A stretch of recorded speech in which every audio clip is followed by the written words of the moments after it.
Bienvenidos al canal de Icaria Capital. Aquí, gestores profesionales y analistas de primer nivel, hablamos sin filtros sobre inversión, oportunidades y, sobre todo, de la realidad económica. Este canal es solo para fines informativos y en ningún caso debe considerarse una recomendación de inversión. Para más información, entra en www.icariacapital.es.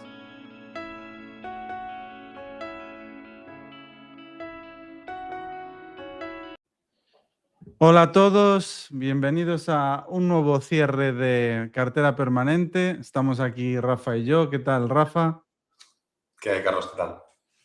Aquí estamos de nuevo. Es cierto que nos saltamos un mes, disculpad, pero hay veces que la carga de trabajo y los sucesos pues, nos llevan a que pasen esas cosas. Pero aquí estamos reanudando algo que intentamos que sea mensual. Cuando no puede ser mensual, pues no será. Lo principal es siempre el trabajo. Y nada, para comentar un par de temas que hemos estado hablando Rafa y yo sobre la situación de mercado y demás, porque ya sabéis que cuando hablamos de los cierres de cartera permanente es más bien un ejercicio de filosofía que de decisiones, ¿no? Porque la cartera permanente es una gestión semipasiva, así que es más bien una charla entre Rafa y yo. Sin ninguna duda, después del cierre de marzo, que es de lo que vamos a hablar, lo que nos ocupa, el punto número uno es la situación del oro, ¿no, Rafa? Ha habido ahí un poco de todo. Sí, a ver, si coges creo en los últimos vídeos, en todos hemos dicho que el oro nos parecía, o sea, sin saber lo que va a pasar, ¿no? Porque no sabemos realmente lo que va a pasar, disculpad, sin saber lo que va a pasar, si yo tengo que aventurarme a dentro de 10 años, yo le sigo viendo potencial al oro y eso que está a un precio que es más de lo que yo esperaba que iba a estar ahora, si me preguntas hace 3 o 4 años. Yo le sigo viendo potencial, sigo creyendo que estructuralmente todo nos va a llevar a precios más altos. Ahora, veníamos diciendo, el oro puede ser el activo de la siguiente década, pero con volatilidad, o sea, sobre todo después de una subida tan fuerte, o sea, no es una locura que de repente haya caídas, que en un evento de potencial crisis de liquidez, simplemente porque es líquido y se puede vender, acabe siendo vendido. O sea, todas estas cosas son bastante esperables, ¿no? Y claro, en una cartera como la permanente, con un 25% de oro, que pues, pocas carteras debe haber por ahí que tengan un peso más alto, al final cuando hay una corrección fuerte se va a notar, ¿no? Y además se va a notar y va a hacer que se note frente a casi cualquier otra cosa, porque casi ninguna otra cosa lleva tanta exposición al oro. Entonces es ese momento en el que pues es normal que si estás en cartera permanente, bueno, si estás viendo lo que está haciendo tu cartera permanente, ¿no? Pero si estás pendiente de los movimientos, pues vas a notar la diferencia y la explicación va a estar ahí, ¿no? Que el oro ha corregido, es verdad que también estaba corrigiendo la renta variable, o sea, estaba un poco todo en el mismo mix, ¿no? Pero así como otras veces el oro no se ha movido, pues en este caso sí, y ahí es donde hay un poco de autocorrelación y es normal que veas que la cartera cae, ¿no? Entonces yo creo que pues de pronto, otra vez un montón de preguntas, ¿no? Después de una subida del no sé cuántos cientos por cien, de repente otra vez dudas sobre si el oro hace su función, si el oro hace lo que tiene que hacer el oro, si no lo hace, cuándo lo hace, etcétera, ¿no? Me imagino que a ti te han preguntado también por ahí, ¿no? Sí, sí. Bueno, yo me quedaría con varias cosas, sobre todo cuando pasan este tipo de eventos, me entristece cómo puedes llegar a ser el ser humano, porque hay como un segmento de gente que se alegra mucho de que caiga el oro, ¿no? Que empiezan a decir, yo ya dije que iba a caer, como cierta alegría. O sea, hay muchas personas que se alegran de que pues, si hay otras que tienen oro, les caiga. Eso es algo que a mí siempre me ha sorprendido, porque, no sé, mi filosofía de vida al menos es que si algo cae, yo no me alegro porque alguien lleve oro. Eso es algo que siempre me ha llamado la atención. Por otro lado, como bien indicas, llevábamos tiempo hablando de esto, desde luego que no nos sorprende, más rotundos no podíamos ser. La subida ha sido vertical, en muchos casos apoyada por la especulación, la gente se sube al barco de lo que sube, es así, siempre va a ser así y es probable que haya una corrección, punto, la ha habido. No es que seamos magos, es que, bueno, los mercados funcionan así. Ahora bien, pues cambia nuestra perspectiva o percepción sobre el oro, cero. Igual que dijimos que podía suceder y la tesis de largo plazo seguía intacta, sigo subiendo o baje, seguimos pensando lo mismo ahora.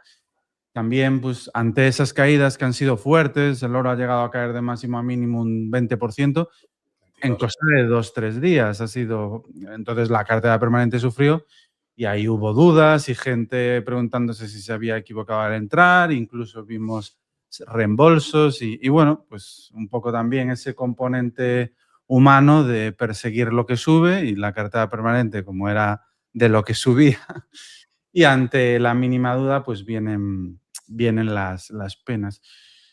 Para mí lo importante es que la gente que invierta haga los deberes, no al nivel que los tenemos nosotros hechos, que a nosotros todo esto, pues es que si os cuantifico el grado de preocupación que me genera a mí, está en cero. No podemos llegar ahí los inversores, ¿no? Pero es importante que entiendan bien la estrategia y que, pues, si ha tenido en un periodo de 3 años una subida del 40%, que está muy por encima de su media histórica, pues es posible que haya una corrección para revertir a la media histórica, ¿no? Es normal, saludable y totalmente lógico.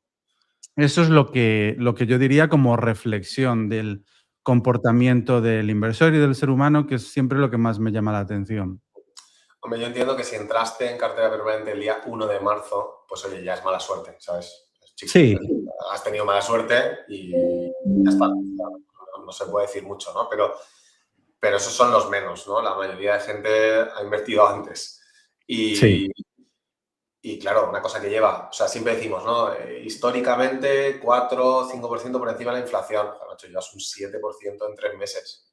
Entonces, una corrección que te deja en la mitad de eso, en el mes 4 vas con un 3 y pico por ciento. O sea, quiero decir, sigue siendo por ahora un arranque de año sí, muy sí. bueno para la estrategia, incluso con esa caída fuerte, ¿no?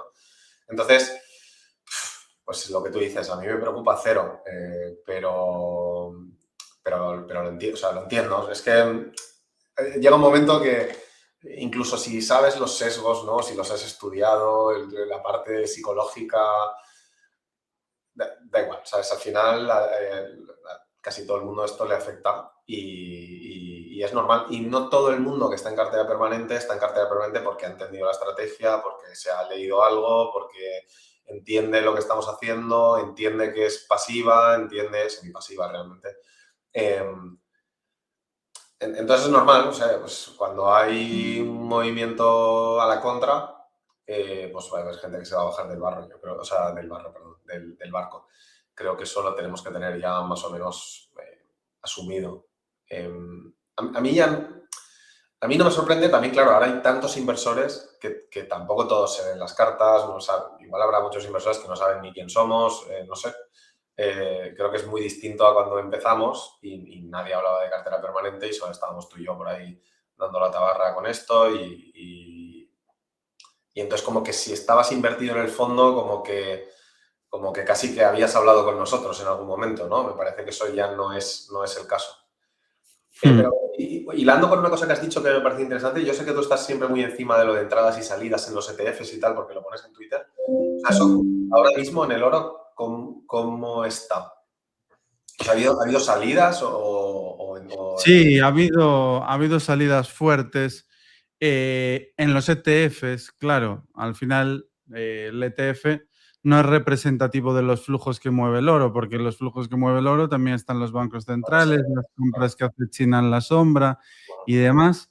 Pero en los ETFs, publicaba el otro día que fue marzo el mes de más salidas desde el año. Era desde hace mucho. No quiero decir el dato concreto porque no lo recuerdo exactamente, pero desde hace un montón de tiempo. Bueno, pues al calor de las caídas, al calor de las subidas. desde un punto de vista institucional, pues una de las grandes salidas que ha habido en el mes de marzo, uno de los grandes movimientos provocados por esa salida fue el Banco Central turco, que hizo ventas de oro normal después de una fuerte revalorización. Es uno de los motivos por los que Lo en tiene. las sí, es uno de los motivos por los que en las crisis también el oro al principio empieza a caer. No es algo raro, suele suceder prácticamente en todas las crisis, porque cuando te empieza a caer todo, y esto no ha sido una crisis, ha sido una corrección, pero cuando te empieza a caer todo, pues lo que menos ha caído, que en este caso era el oro, y lo que es 100% líquido y lo que te proporciona dólares a cambio de la venta del oro, es la venta sencilla. Y eso ha sido principalmente el motivo de las caídas. Pero también salía que el Banco Central, o sea, que China en marzo ha hecho una de las mayores compras. Entonces, tenemos ahí un equilibrio de factores que, bueno, pues es lo lógico. Yo creo que no me sorprendería que haya más bancos centrales que hagan ventas. Hay que entender el motivo. Si el oro multiplicó los últimos años por 3 y reduces tu posición un 10%, en términos absolutos, tu posición es muchísimo más grande que hace 3 años. Entonces, es equilibrar un poco, ¿no? Los balances de los bancos centrales. Podría suceder, pero bueno. Yo la pregunta de los ETFs te la hacía más por saber qué estaba haciendo el inversor retail, ¿no? O sea, que creo que nosotros hemos visto, pues eso, que ha habido en el margen algo de frenada en las entradas, aunque hoy ha vuelto a ser un día, hoy o ayer, no recuerdo bien, también volvió a entrar 500.000 euros o una cosa así, que es más o menos lo que estábamos viendo en días anteriores a la corrección.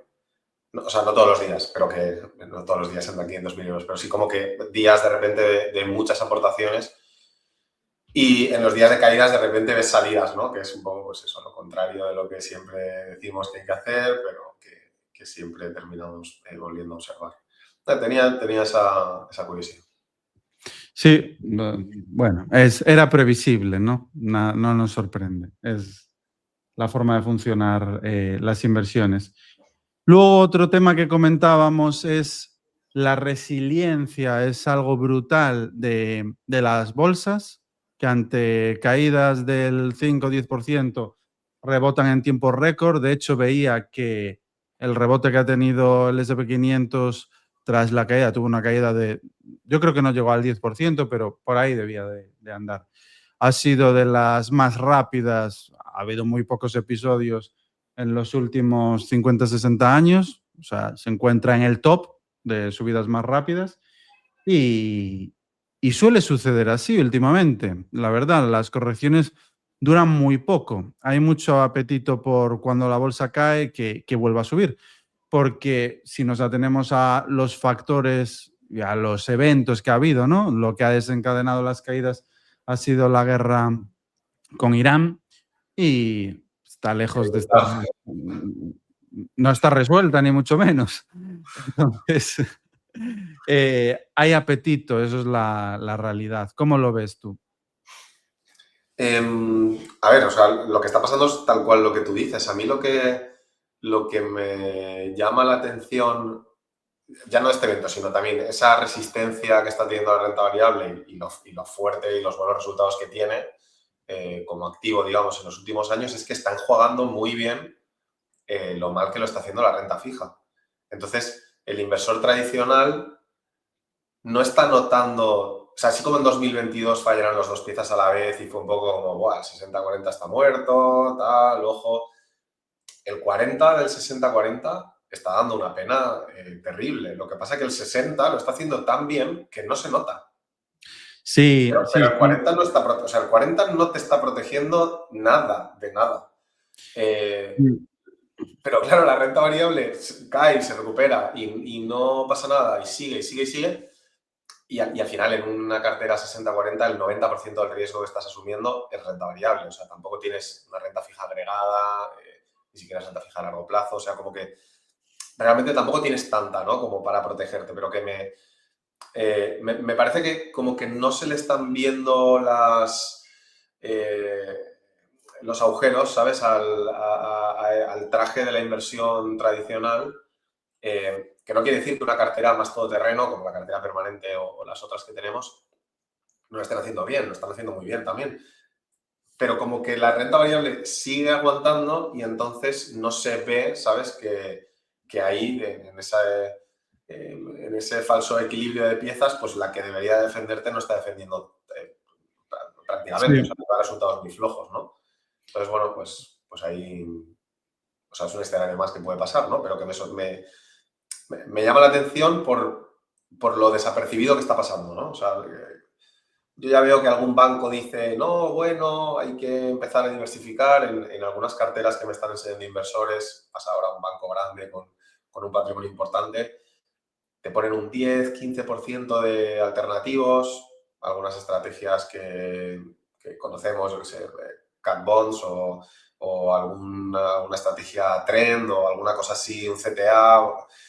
También te digo que ponen un 10%, ¿eh? O sea, tampoco están poniendo mucho, pero ya no es tan raro, ¿no? O sea, ya empieza a aparecer, pero claro, creo que tampoco está haciendo tanta falta, ¿no? Entonces tampoco hay mucho convencimiento y eso me llama la atención. sí, sí, sí. De hecho, marzo fue un mes en cuanto a drawdown de la cartera 60-40 catastrófico, porque como la renta variable cayó fuerte, en un corto periodo de tiempo cayó fuerte.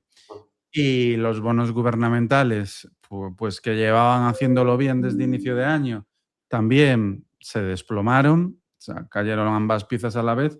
Fue un mes terrorífico para las carteras 60-40 y llevan siendo años malos, la verdad.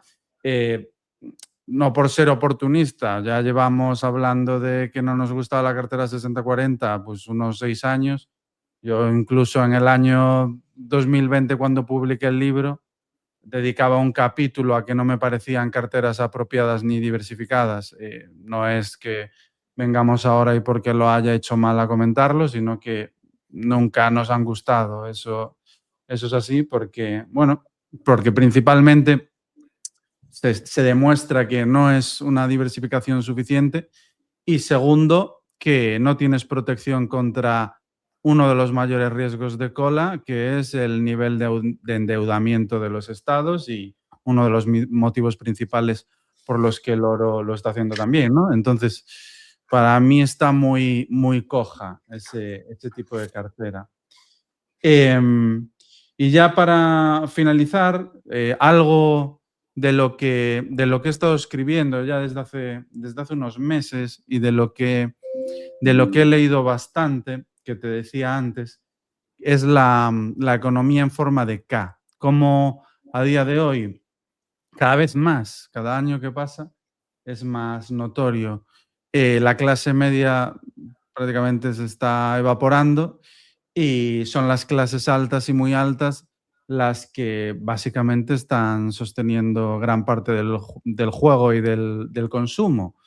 Todas las lecturas macro van cada vez más en esa línea. Publicaba, bueno, aún no lo he publicado, lo tengo en tweets programados, pero sacaba un gráfico de la Universidad de Michigan que saca datos macro muy interesantes de qué percepción de la situación financiera tienen las familias americanas y cuánto creen que va a mejorar el año que viene respecto a esta. Y es la percepción más negativa, pero no hay ningún año, ni siquiera 2008, más negativa desde que existe la muestra, que existe desde los 70. O sea, es salvaje. Yo creo que aquí en Europa y en España, yo creo que también se nota, o sea, la clase media cuesta ahorrar, el incremento de los costes ha llegado, pero yo creo que tiene que ser muchísimo más salvaje y notorio en Estados Unidos por los datos que leo que son demoledores.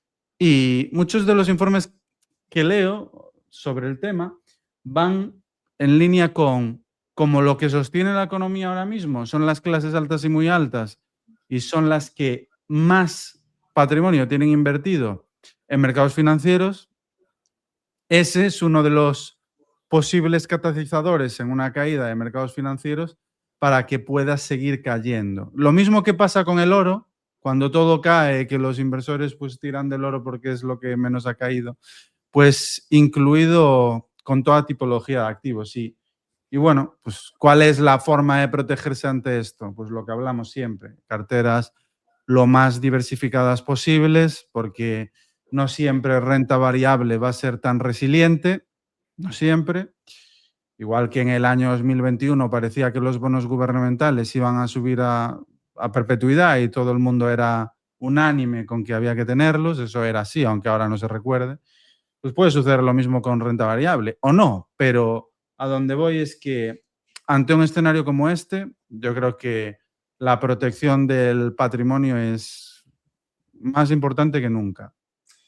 Sí, yo siempre pienso, o sea, mi especialidad no es el análisis económico, ¿no? Pero siempre cuando leo alguna de estas previsiones, que se pueden o no cumplir, podría pasar una cosa u otra, pero desde luego la probabilidad de que ocurran no es cero, ¿no? O sea, cuando tú tienes cuando tú tienes una cartera 60-40, lo que estás diciendo es que para ti la probabilidad de que el riesgo del que hablabas antes se materialice es cero, porque en tu cartera no está representado. Entonces, esto la probabilidad para mí es cero. Cero no es. O sea, No, cualquiera de los escenarios locos, extremos que se nos puede ocurrir, bueno, extremos, o sea, dentro de lo esperable, ¿no? Cero no puede ser la probabilidad, ¿no? Entonces, algo distinto tienes que tener en la cartera.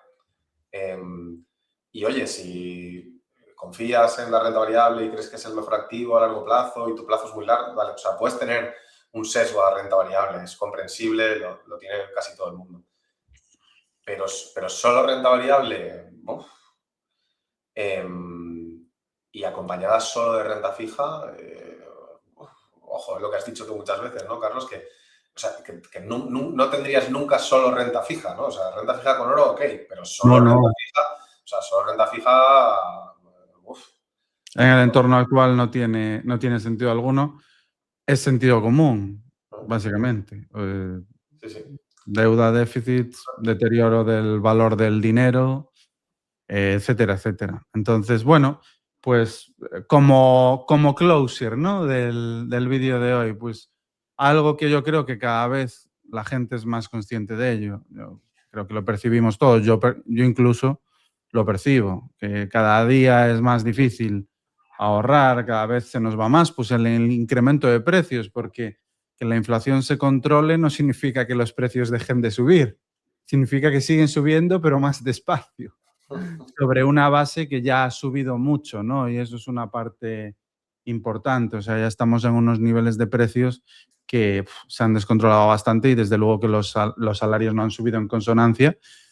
Y eso es lo que forma la economía en forma de K. Lo que ha subido realmente son los activos financieros, que es lo que hace que se separen más las clases, ¿no? Los activos financieros han subido una barbaridad que quizás sea la consecuencia de la irresponsabilidad de los estados y de la emisión de deuda, que los activos financieros quizás no sea que suban por sí mismos, sino que suben en relativo con respecto a la moneda, que es la que pierde valor.